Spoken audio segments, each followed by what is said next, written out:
To brew or not to brew? That is the question. Wait, I'm still on vacation. What do I care?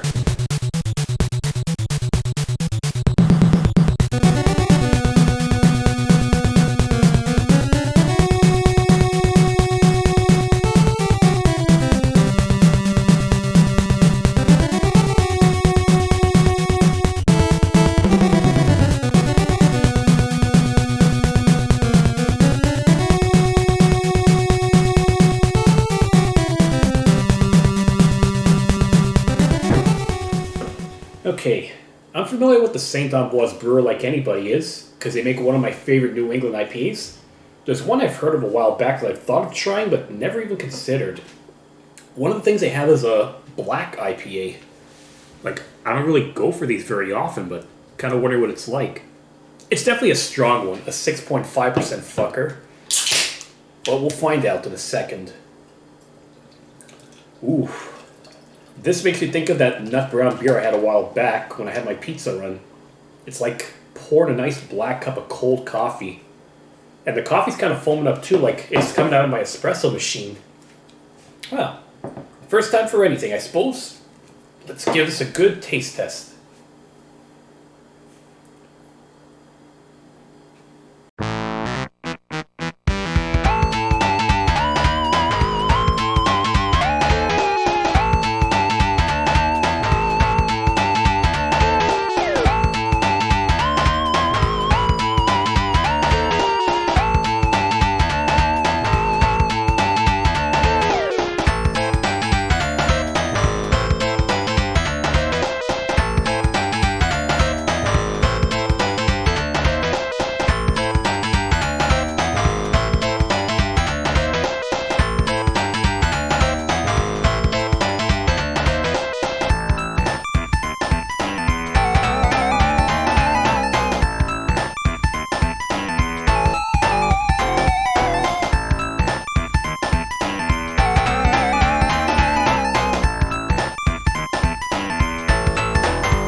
This is just weird. It's like they took a stout, like a very heavily coffee flavored stout, and combined it with an IPA, and this is the result of it. It's like I'm drinking cold hoppy coffee. What is up with that?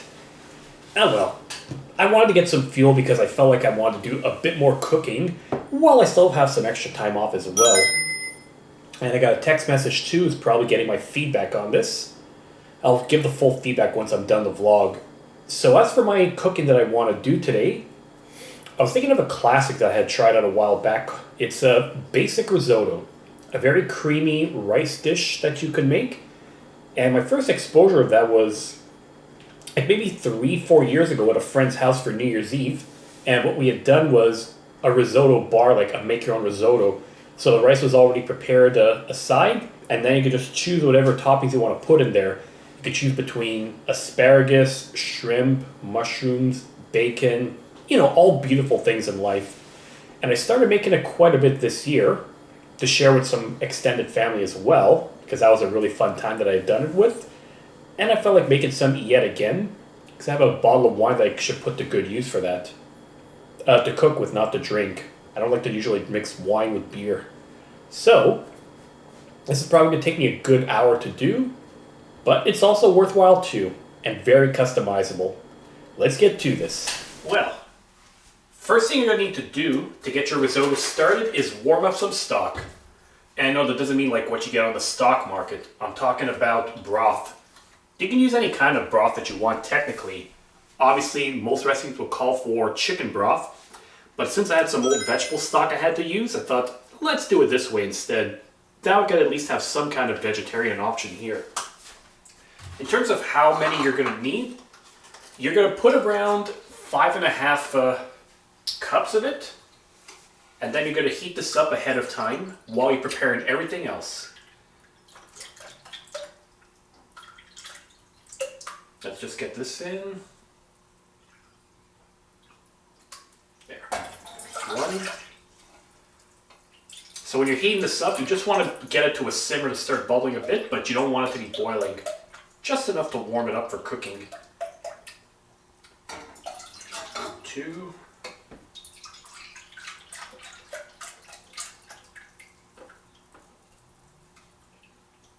3. I'm probably going to need to open the other box soon. There.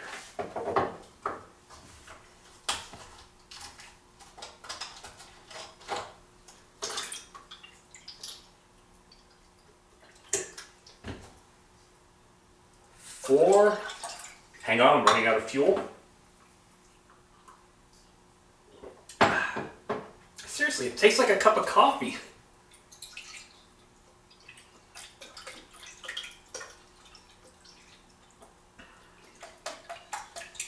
There's 5, and then half a cup more. Voila. So you can start heating that up too, on the back burner. I would say go for around medium-high heat. There. Now I'm going to get the range hood on, and I'll start doing some other prep work. Okay, this thing is starting to heat up well too, so I'm going to start the other pot. I'm putting in 1 tablespoon of olive oil in here, so that I could start off with a few mushrooms. I decided to get 1 full pack of mushrooms, had them all sliced up ahead of time, just so I don't have too much to worry about along the way. I've done this recipe before with half a pack, but I thought, you know what, let's not risk getting this go to waste. There's no such thing as too many mushrooms in this. So then once this heats up a bit, ooh, there goes that black IPA. Once this heats up a bit, I'm going to throw the mushrooms in to cook ahead of time. And you could probably put a little seasoning in it too, but we'll get to that in a second. Let's see. Yep, this pot looks like it's been heating up pretty well, so time to get my mushrooms in. Yep, you got a bit of a sizzle coming up right now. Lovely. Seriously, I've been using mushrooms so much this year, I'm starting to really enjoy it. I never would have said that years ago, especially when I was a kid. And of course, it may be overflowing too, but you know what? It's all going to soften up with a bit of time, so you just have to be patient.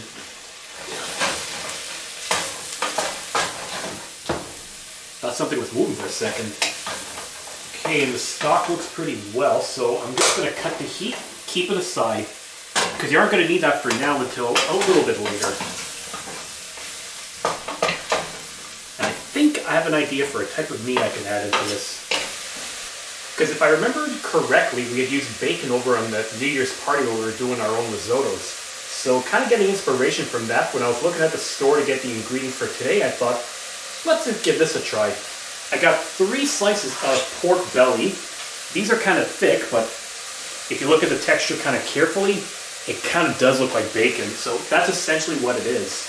They're thicker pieces, and it was also dirt cheap, like $3 for this pack. It's the first time for anything, so I am kind of stoked about it. And just like when I was doing my spaghetti alla carbonara over the weekend, I'm going to cut this up into little pieces, like slice it up, and then throw it in to cook. And then eventually integrate it with the rest of the meat.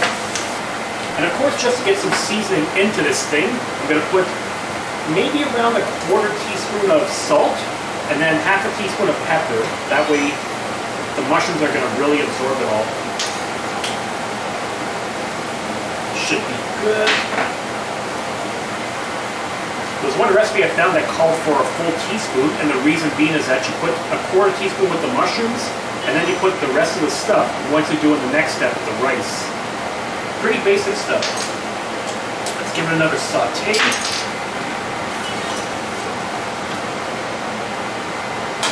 It's majestic, everyone. Yep, these mushrooms are looking good, so time to get them scooped out. So what I'm going to do is I'm going to keep it in the bowl here temporarily, and then once I'm ready for the finishing touches, then you can add the mushrooms at the end to blend it all in together. And there's going to be some residual mushroom juice in here, but you know what? I'm going to keep that to cook my pork belly in here. As you can see, I have it all cubed up. I'll admit, my slicing knife was so bad for cutting that, I actually had to use a bread knife to get it done. Something about having teeth that gets meat cut properly. Ah well, sometimes you win some, sometimes you lose some. But in the end, as long as it tastes good, I couldn't care less either. Did I get all the mushrooms? Oh, a little bit there. So there's still some mushroom juice in here with all the seasoning I put in, which is going to be perfect to help cook this pork belly. Plus, the fact that it has some fat in here too, it means it's going to cook just as well. Oh yeah. So let that cook well, and then what I should probably do is get all my stuff washed up before I go to the next step. Oh yeah. Well, looks like this pork is really cooked well. Some of the fat, I'm not sure how this is going to taste when I'm eating this, but whatever, it's a risk I'm taking on my own. So, here, looks like this. And what I'll do then is I'll put in the same bowls I have all the mushrooms, because eventually it's all going to go together now. Yeah, this made kind of a mess. So I'm basically going to have some pork flavored everything else that I'm throwing into this. So keep it on medium-high heat. I had chopped up one small to medium mushroom, not mushroom, an onion.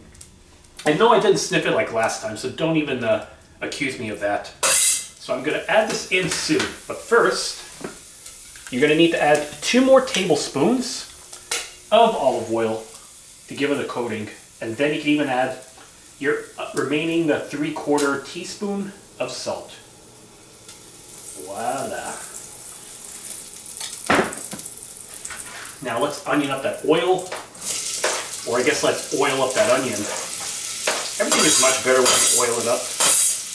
And more fun that way. Ooh yeah. Onions are looking really good now. Might be browning up too because there's some remaining salty pig grease in here. Which means it's probably time to add the next step, which is the rice. If you're making risotto, make sure you use the correct type of rice. You need short grain arborio rice, which you can get in the Italian section of any grocery store. It looks a bit something like this. And if you're not sure of the packaging, well, it comes like this. Just like with the packages of coffee from Italy, where it's like it's vacuum sealed and packed as a cube, get that one. So what you do is you take 1.5 cups of it, and then you add it into the pot. And then start mixing it up.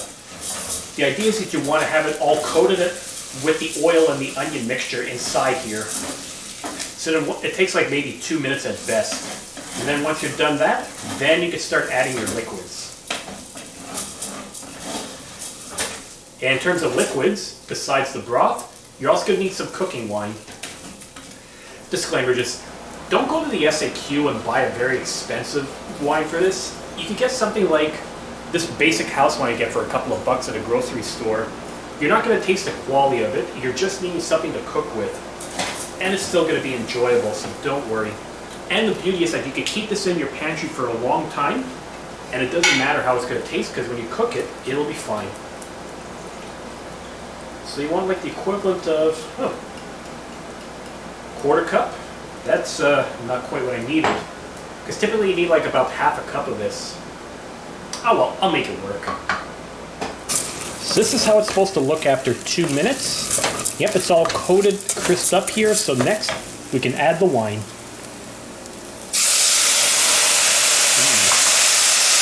Whew. Wine fumes are hitting me. So you keep stirring this all together. The idea is that you want the rice to absorb all the liquid in here. And all together it's going to give it a nice pasty coating. And then once that's all pasted and coated, you would start adding progressively your broth. But you don't put it all at once. You do it in like 1/2 cup increments in order to be able to let the rice absorb it and then let it start to simmering, bubbling up, and that'll be your sign you're ready for the next batch of it. So yeah, it's like a slow and steady wins the race process. Except there's no rabbit, there's no tortoise, and nobody's in a race, and nobody's flipping anybody off. Where's I going with that? Okay, this actually cooked quicker than expected. The pork actually made it brown up a bit too. So yeah, this is one way of doing the pork fried rice, I guess. But it won't be fried rice soon because you're going to be adding your liquid. Once again, do it in 1/2 cup increments. Add it in, and then you keep stirring it. And then once it absorbs all that liquid, then you can start adding a little bit more. In terms of the other kinds of risottos you can make, there's also Milanese risotto, which the main thing you're going to be adding in, besides a lot of this stuff, is saffron. My suggestion is if you're going to be getting saffron, just get a small batch, because you don't use too much of it, and the price you pay for a small bag of that at most stores is the same as if you would get a large bag of salt or a bag of garlic powder to fill a spice jar. It's incredible just how much that costs.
Well, after having all that stock added in, it's looking kind of thick.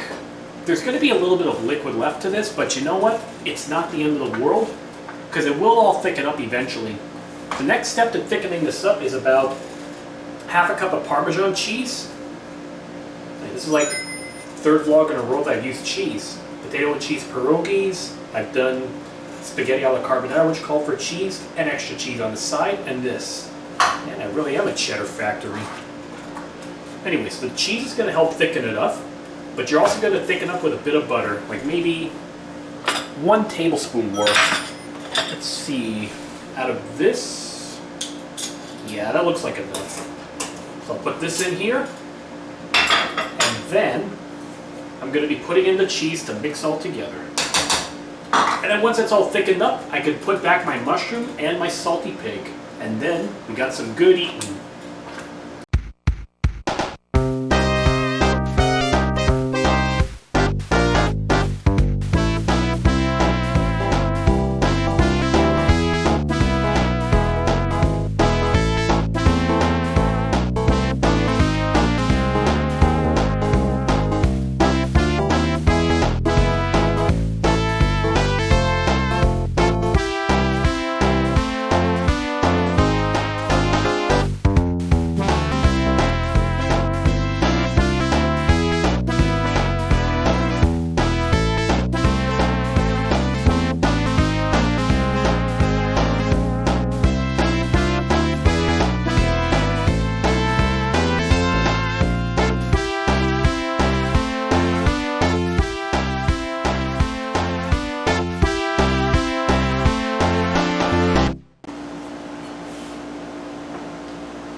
Alright, it still tastes like a good risotto, just the way I remembered it from last time I made it.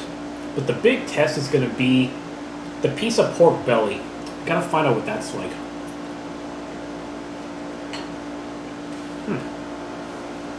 Slightly chewy, but not the end of the world.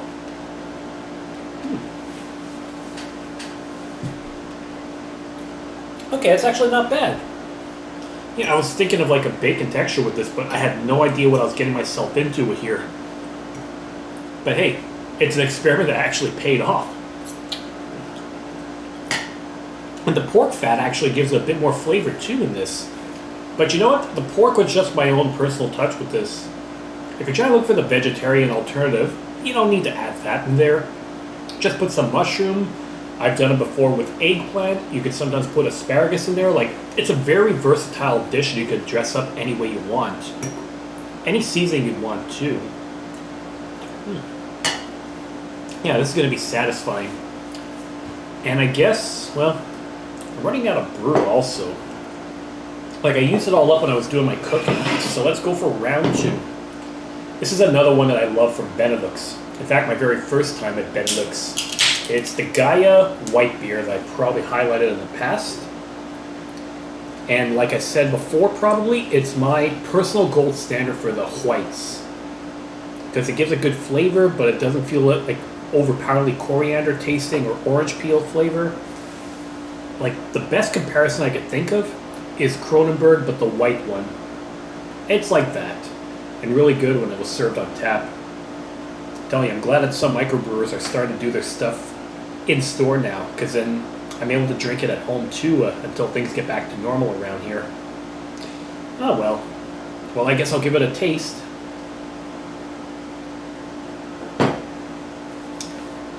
Lovely, lovely, lovely. Yep.